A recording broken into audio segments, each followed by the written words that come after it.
Are you an authentic person? Do you feel like you carry who you are to the world? You show up as who you are. You stand by who you are. Have you met someone authentic that you're like, oh my gosh, this person enjoys being who they are, or they're not afraid of being who they are? Because that's so beautiful. And it's very hard because the cost of being authentic is extremely high. But ever since I turned 30 and the years leading up to 30, 27, 28, 29, I feel like this topic has been on my mind more and more. And the questions that I've been asking myself are very aligned to authenticity. It feels like when we're younger, we just want to belong. And we still want to belong as adults and as the older we get, we still want to belong. Belonging and validation are things that don't go away. We still want that. Let's be honest. But I think it changes because when you're younger, it feels like because you want to be validated and so much, you really, really want to be validated, you're willing to shape and mold yourself to whatever fits, right? Into whoever is willing to accept you and whoever is willing to validate you, that's where you're going to be. You don't care so much about showing up as who you are. You're still getting to know who you are, and that's a lifelong journey. But I feel like when we get older, we care more about being true to who we are and to the parts of ourselves that we know and attracting the right people versus just being accepted by whomever. So if you feel the same way, or if you just feel like somehow you try to shape who you are just to get accepted and to feel like you're loved, come have a seat at the adults table and let's talk about authenticity. I'm Fernanda Rodriguez, and welcome to the Adults Table. As always, my friends, let's start by defining authenticity. What are we going to talk about today? Because this is a term that is so overused, a word, I should say, that is so overused that we end up not knowing what it means. Whenever a word is really overused, it means nothing. And my advice to you, as always, when you're hearing words like this, that you think you know what it means because you hear it a lot, especially on the internet, then question what it means, because oftentimes it's not what many people say it is. And we end up creating this sort of relationship with that word and creating certain mechanisms to, in this case, become more authentic when we don't even know what it means.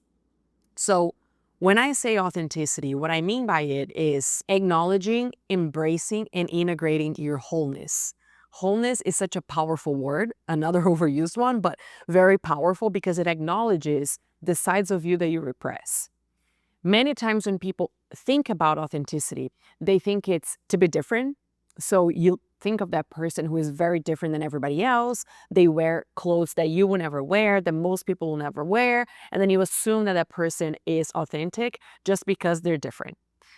But the truth is, many times, the people who are different are not authentic at all. They just put on that persona that received validation. Because when you hear people say, oh my gosh, I would never wear this, but it looks great on you. Oh, I would never wear this. You're so brave. Then you start creating this image of yourself that you are, yeah, brave, that you are creative, that you are whatever. You start adding those terms to it and you create that otherness. So you feel like you're better than everybody else. To a lot of people, that's what it is. Although authenticity does involve being able to differentiate yourself from others and really be different in what makes sense, a person who is quote unquote different is not necessarily authentic. They might just be highly identified with a persona that was accepted in their own way. So don't confuse authenticity with being different. Not everyone who's different is authentic, even though authenticity does require some level of differentiation. The other thing that authenticity is not is to become more of what's already accepted. Sometimes you hear people talk about authenticity as in, oh, you have to recognize what makes you you. And then the person goes to that particular side of themselves that is already validated, that side of themselves that people like, that side of themselves that is appreciated. And then they just amplify that instead of looking at the wholeness. And wholeness includes looking at the sides of you that you maybe don't like and that you've repressed. And we're going to talk about it further in a second. So whereas wholeness involves the whole of your personality, some people portray authenticity as just amplifying what's already accepted. And that is so naive, that is so silly. That's not authenticity. Last but not least, authenticity is not selfishness. You're not to become a person who is going to say, this is who I am, this is my authentic self, so just suck it up. Like, just accept it. I don't care. I don't care what it means to other people. I don't care. Like, I'm just gonna be who I am no matter who it hurts. I think we need to find some balance here. So when I talk about authenticity, I'm talking about something that requires awareness, acceptance, and wholeness in showing up as who you are and living life in a way that is aligned to who you know you are. It also sounds very utopian and very far from reality, because the truth is that it's a long life journey. Getting to know yourself, understanding and being aware of who you are, and showing up as who you are in the world without the fear, or managing the fear of losing or being abandoned, rejected, whatever, that's a lifelong journey. Whenever I hear someone say, oh, I really know who I am, I didn't know who I am, now I do, I get it that what they mean is that now they know more than they did in the past, and thank God. That's what I would hope, that we would all be like at this stage, that we know who we are more today than last year, 10 years ago, whatever. But knowing who you are even is a lifelong journey. You're going to be in your 60s, 70s, 80s, 90s, hundreds. I don't know how long you're going to live, but you're going to be, until the end of your life, you're going to be getting to know who you are. It is so beautiful how complex we are. We're very simple as humans, but also our psyche is very complex. So this journey of living life is also the journey of getting to know yourself and becoming who you are, which in itself, it's already so challenging. So anyway, but when I say authenticity, let's think of the beautiful and broader term. But what I mean on a more objective way is the courage of being who you are and showing up as who you are is bigger than the fear of rejection. When we're younger, and I briefly talked about this right in the beginning of the episode, but belonging and being validated by a group is so important. We attach our identities to a group. So when you're in high school, when you're younger, then whatever the group says you are, that's who you are. Whoever you think you are in regards to the group, that's who you are. And this relationship with the group continues, but what changes is the level of validation that we seek.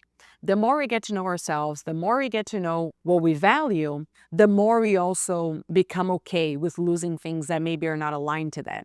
But really having the courage to show up as who you are and stand by who you are, and having that be bigger than any fear of rejection, is really hard, which is why it's so difficult to find people who are authentic. Because here's how you form your personality or your idea of yourself. When you're growing up, you start showing sides of your personality, and some of those sides are going to be seen as negative. Oh, you cannot be this way, you cannot do this, you should not be this. So you start adding labels to your personality, and you start to categorize some parts of you as undesirable. I cannot be this way. It's not appropriate. It's not adequate. It shouldn't be. I shouldn't be like this, basically. So those sides of you that are, again, based on reactions from people, right? So you show that side of you, you receive a reaction, and then you understand, oh, this is negative. Then that side you start to repress. You start to repress, and it becomes your beautiful shadow, right? So shadow being who you told yourself you cannot be. So it becomes that. And then for the good stuff, for the sides of you that you show, and people are like, oh my gosh, this is amazing. This is awesome. You're beautiful. You're amazing. You're awesome. The sides of you that people praise, then you start to amplify those and you create a persona. What is a persona? Persona is a mask that you wear in society. And if you have sides of you that are praised, obviously you're going to try to be more than that, because you understand that there's more validation to it, that people appreciate you more, they see you more, therefore they validate you more. So of course that it makes sense for us to try to amplify that. Now, when we talk about persona, and let's briefly mention this, it's important to have personas and to develop personas. Some people, when they talk about authenticity, they talk as if you had to pick between being who you are or having personas. But the reality is that we all need personas. Personas are the ways that we interact with society, because you don't have to be that person all the time that talks about their opinions, that shows like their whole selves in every situation.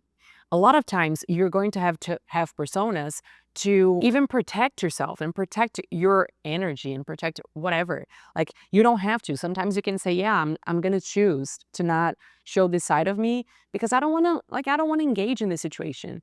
So yeah, I'm just going to smile like, okay, like, yeah, sure, great. And also because we live in society, we live in groups, and for example, one day you're going to be very tired and you don't want to go to a work event. So the authentic side of you is like, I hate this. I don't want to go. I feel tired. I want to go back home. But then you have to go because it's part of your career. It's part of what matters to you, which is your development as a professional, whatever. So you have to go and show up. So you have to wear a mask and smile and be like, hey, everybody, and be So having personas is actually healthy. It's good. What's unhealthy is when we confuse who we are with the personas. That's what's unhealthy. You don't want to confuse yourself with the persona that you created to be accepted and validated. And the other reason why it's hard to be authentic is because there is a collective unconscious that applies to all of our lives and that it's part of our psyche. So that's going to include some expectations, patterns in society. They're just part of who we are. And many people live life just attached to that. They don't even know, they're unaware. They don't do the process of detaching themselves from that collective unconscious, or at least being more aware of it. They just comply with everything and they just live their lives based on that because that also means validation. So you end up being part of a mess. You don't become your own individual. You're just part of that mess, if that makes sense. So it's hard to detach yourself from it because that means rejection. That means losing people, losing opportunities, losing whatever. So what does it really mean to be authentic and what does it look like? First of all, you're going to have to deal with your shadow. Another overused word. I love it. So many people do like shadow work and stuff like that.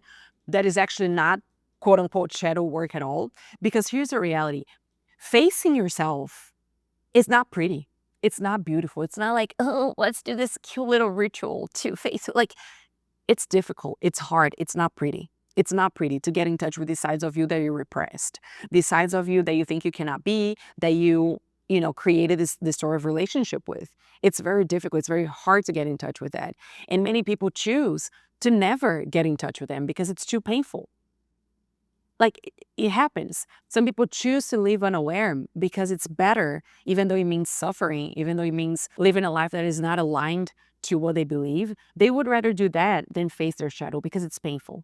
So to be authentic means, and to become whole means facing that side and learning how to integrate it. Because the way that we learned to approach that side was, I cannot be this, so I have to cut this off my life completely. I have to become the opposite of that because then I'm going to be accepted, or because then it's going to be appropriate to be who I am. In reality, looking at your shadow and facing yourself is learning how to integrate that thing into your life.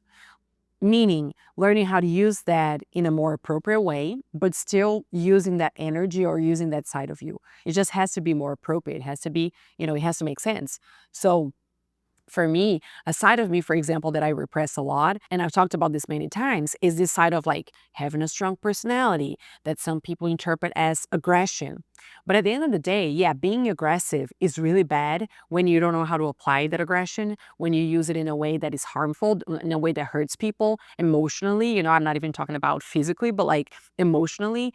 And yeah, it's something that you have to be in control of and not be controlled by. But it doesn't mean that you have to cut off that energy completely. Because in this case, aggression, for example, is a very necessary force.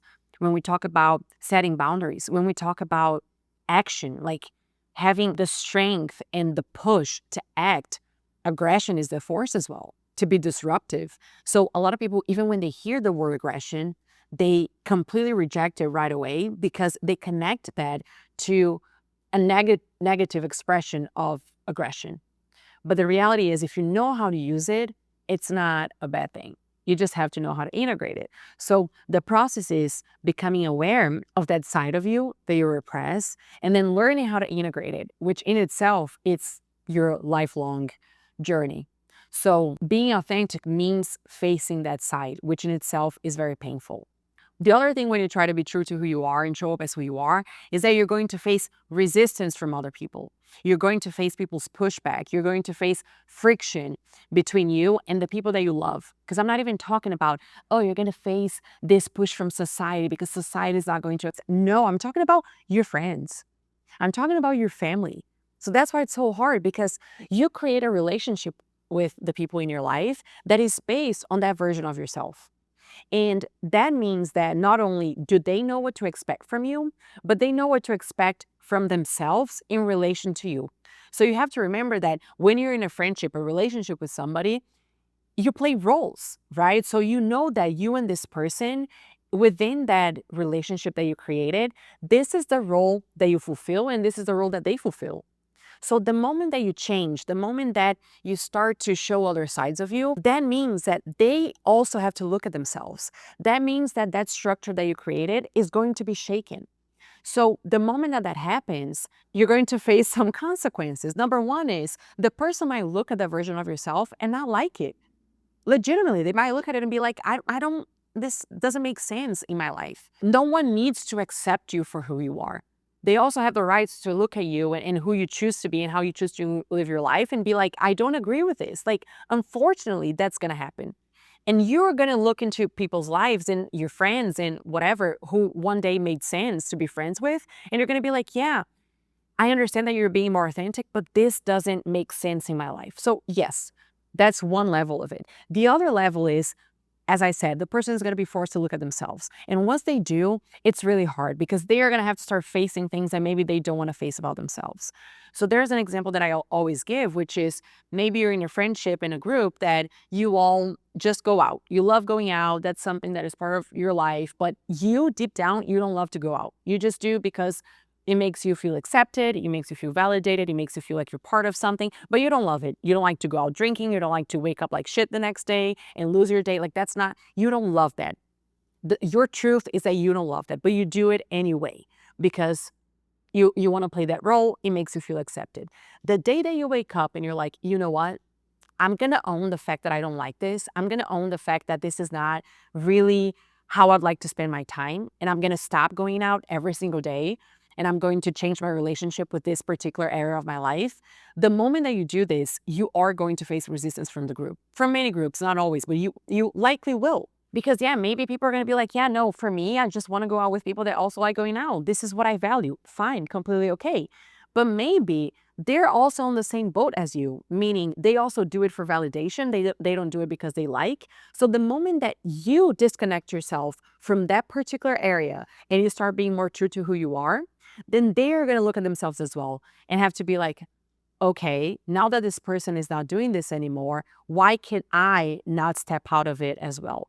Why do I lack whatever it is to also start living my life more authentically? But the tricky part is that 99% of the time, this is not how we process things. We don't look at the situation and say, hey, Fernanda's not doing that anymore. Should I do the same as her? Like, I don't love this either. Should I just start living life differently as well? This is not how we do it. The way that we do it is projecting. So we say, look at what Fernanda's doing. She's so old school now. She doesn't drink anymore. Oh my gosh, I don't know why she's doing this. She's trying to, like, you start projecting your own frustration to minimize what the other person did just so you don't feel bad about yourself. We all do that. So as the person who chose to live life authentically, what you're going to face from the people that you love, from the people that mean well, I'm not saying like people who hate you, I'm saying people who mean well, a lot of times you're going to face their projection. So you're going to have to deal with, or you don't have to deal with, but you're going to experience some sort of resistance in which they are going to start telling you, oh, but we don't recognize you anymore. Oh, but I don't know why you're doing this. Are you just doing this because X, Y, and Z? Some people are going to start shaming you. Some people are going to start questioning you, doubting you. And dealing with that resistance in itself is really hard. You have to be very firm in who you are. You have to really stand by who you are to be okay with that and to push back and be like, yeah, guys, you know what? This is who I am. I still want to go out with you guys every now and then, but I like to do other things. I don't like to wake up the next day feeling like shit. I don't like to be hungover. This is not how I want to live my life anymore. And I'm not saying that the choice of living that life is bad. I'm just giving you an example of what the dynamic can look like when someone decides to live in a different way from what the group is used to. So are you okay facing that? Are you okay hearing your parents tell you, oh, you decided to move countries, you're not the same anymore? Because this happens. Are you okay with your parents seeing you once a year versus every day and being like, oh, you don't love us anymore? I like to give this example because I also hear this a lot from people who choose to live a different life than their family and their parents. So when you play a certain role, let's say that you live in the same city as your family and then you're available all the time. You're there all the time. Whenever they want you there, you're there. You can have lunch with them, you can have dinner, whatever. You're always there whenever they need. The moment that you move away and you're not there anymore because it's aligned to who you are, you're pursuing something that is authentic to you, that you value, that you care about. So the moment that you make that choice of moving away, a lot of families are like, oh, but you're abandoning us. Why? Because you're actually abandoning them? No, you're choosing to live your life authentically as an adult, as someone who's an individual, not just an extension of their families. But by removing yourself, you know what it means? Then maybe your mom or your dad, who might be needy people, like people that they only live for their kids, not as adults, but just like as parents, that's the role that they play and that's it, period. The moment that you move away, that you're no longer there anymore, who are they? They also start questioning themselves. They're also like, okay, so what do I do with this? What do I do with this time? What do I do with this? All of this. And many parents are going to say, oh, you abandoned us. You're not the same anymore. You're so selfish. You're this, you're that. But it's not because you are selfish or because you abandoned them. It's because they want you to go back to that role because it's comfortable for them. It's comfortable for the dynamic that was already established that also dictated the way that they saw themselves or that fulfilled something that they lacked in that given time. So again, my point is when you choose to live authentically, it is going to happen that people are going to project their own frustrations and what they lacked onto you. They are going to say, oh, but you are not considerate. You're not this, you're not that. Because what they want is to stay comfortable. And you play a role in that dynamic. So they want you back into that position. And it's very hard to not fall for that and to not give in and to not say, okay, let me go back to that role because at least when I'm there, I'm accepted. I don't have to face judgment from my family, from my friends.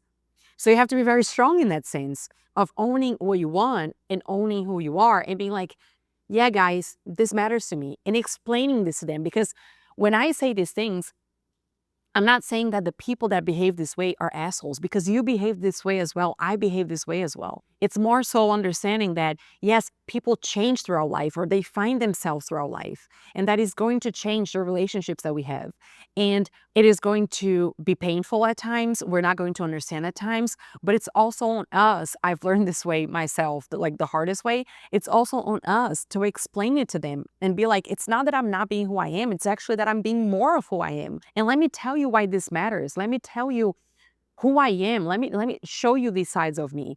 And if we can find a way of adapting and adjusting and evolving our relationship, amazing, this is what I want. But if not, then it's on us to balance what we're willing to lose, which is my next point, that when you choose to live authentically, it means that you are okay with losing things and people who are not aligned to you. And I try to be very careful talking about this because there's a very fine line between being authentic and owning who you are and being selfish. Some people think that being authentic is just pushing who they are into the world and people need to accept me and I don't have to compromise anything. I don't have to, do things for others because people either accept me for who I am or I don't want them in my life. And this is not the attitude that you should have. You shouldn't be a selfish person. You shouldn't be the person who thinks that who they are matters more than, who what everybody else wants and who everybody else are. You don't have to be an asshole. Although I will say when you are in this process of learning how to own who you are more, you're likely going to go to the other extreme, which is almost being like selfish and being like, I just want to be who I am. And that's fine. Okay, it's going to happen, but find your way back to the middle because you don't want to be the selfish person either who just pushes who they are. That's being an asshole and that's being also naive of thinking that, okay, you're more special and better than everybody, and you're not. So try to be very aware on whether you're just being who you are or you're being selfish. But to summarize it, being authentic is so difficult because not only getting to know yourself takes time, but it means really losing the fear of losing or learning how to live with that. It means facing your shadow, facing the sides of you that you repress. It means being okay with people's pushback and the friction between you and people. It means not being validated many times and choosing that over losing yourself. And it's difficult. It's difficult to find that balance between the personas and who you are. It's hard to even choose that balance and not become the personas that we create, which is why so many people end up just replicating what everybody else does. It's way easier to just become an extension of everybody else by just replicating and being part of the mass and not differentiating yourself from the mass and getting to know yourself wholly and individually.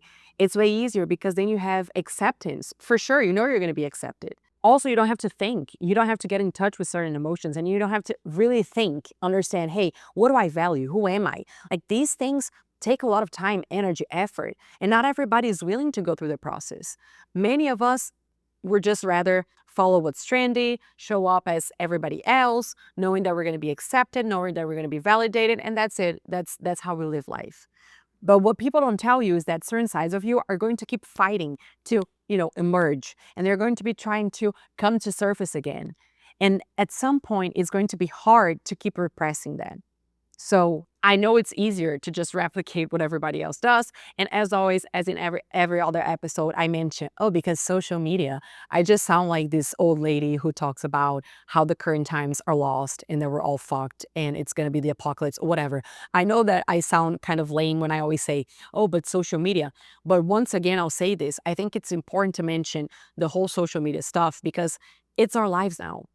And it has been our lives for a long time. And we have to learn how to handle certain things that are consequences and the effect of social media being a key aspect of our lives. But when you see so many people expressing themselves online and you can see firsthand the type of acceptance and validation that they get. So you see someone posting a video doing something and there are 2 million likes and that person has 9 million followers, and you see someone else doing something similar and they also have 2 million followers, 500,000 likes. When you see firsthand the level of acceptance that some people have by doing certain things, it is very easy to just want to replicate that thing. So we all become just products. It's so mind-blowing how we just become products. We don't get to know who we are. We don't get to know the totality of our personality. We just get stuck in that first layer, which is a layer of acceptance.